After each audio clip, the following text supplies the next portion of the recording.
வணக்கம். இப்பதிவினை முதற்தடவை பார்ப்பவர்கள் அல்லது ஏற்கனவே பார்க்க தவறியவர்கள் சப்ஸ்கிரைப் பண்ணி பார்க்கும்படி தயவுடன் கேட்டுக்கொள்கிறேன். கரடி வித்தை. ஒரு ஊரிலே ஒரு கரடி வித்தைக்காரன் இருந்தான். அவன் கரடியை குட்டிக்கரணம் போடவிட்டு காசு கேட்பான்.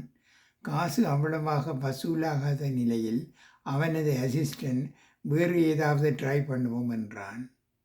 வித்தைக்காரனோ பார்ப்பவர்களை சவாலுக்கு கூப்பிட்டு பெட் கட்ட வைக்கலாம் என்று முடிவு செய்து, யாரேனும் என் கரடியை சிரிக்க வைத்தால் நீங்கள் 1000 ரூபாய் பரிசு பெறுவீர்கள், தோற்றால் நீங்கள் எனக்கு 10 ரூபாய் கொடுத்தால் போதும் என்றான். பலரும் முயன்று தோற்று 10 ரூபாய் இழந்தனர். கரடிக்காரனிடம் பணம் குவிந்தது. இருமாப்பில் இருந்தான். அவனை யாரும் ஜெயிக்க முடியவில்லை. ஒரு நாள் அந்த கூட்டத்தில் ஒருவன் வந்தான். நான் உன் கரடியை சிரிக்க வைப்பேன் என்றான். அவனை ஏளனமாக பார்த்த கரடிக்காரன் செய் பார்க்கலாம் என்றான். அவன் கரடியின் காதில் கிசு கிசுவென்று என்னவோ சொன்னான். கரடியும் பக பகவென்று சிரித்தது. அதிர்ச்சியடைந்த கரடிக்காரன் 1000 ரூபாய் கொடுக்க வேண்டி வந்தது. ஆனாலும் தோல்வியை ஏற்க விரும்பாமலும் விட்ட 1000 ரூபாவை மீண்டும் பிடிக்கவும் தந்திரமாக, சரி மீண்டும் சவால், இந்த கரடியை அளவைத்தால் உனக்கு 10,000 ரூபா, தோற்றால் நீ ஜெயித்த 1000 ரூபாய் தந்தால் போதும் என்றான். அவனும் சம்மதித்தான். மீண்டும் அதேபோல கரடியின் காதில் கிசு கிசுவென்று சொன்னான்.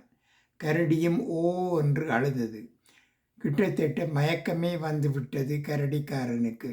10,000 ரூபாய் கைவிட்டு போனது. தோல்வி சகிக்காத கரடிக்காரன் எப்படியாவது கஷ்டமான ஒன்றை சொல்லி இழந்த 10,000 மீட்க வேண்டும் என்று உறுதி பூண்டான். சவால் போடுகிறேன், என்னிடம் உள்ள மொத்த சேமிப்பு 1,00,000 ரூபா, அதை முழுவதும் இந்த சவாலுக்காக கொடுக்கிறேன்.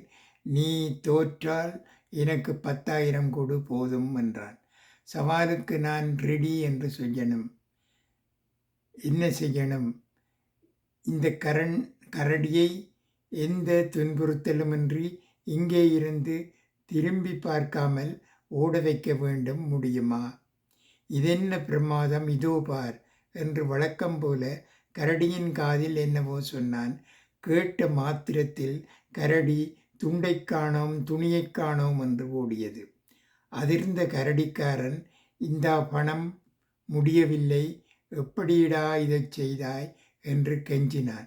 அவனோ அலட்டிக் கொள்ளாமல் சொன்னான், அதுவா, முதல் கேள்வி சிரிக்க வைக்க வேண்டும். அதன் காதில் சென்று, தெரியுமா உனக்கு, அணையில் உள்ள தண்ணீர் வீணாகாமல் இருக்க எங்கள் ஊரிலே அலங்கார அழகு கவர் போட்டு மூடினாங்கள் என்றேன். கரடி கப கப என்று சிரித்தது. சரி, எப்படி அள வைத்தாய்?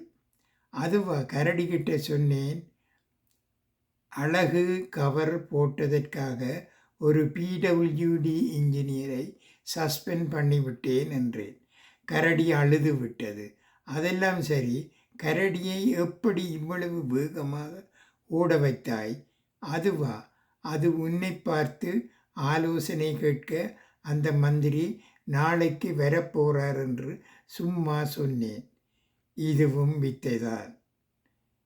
நன்றி, வணக்கம்.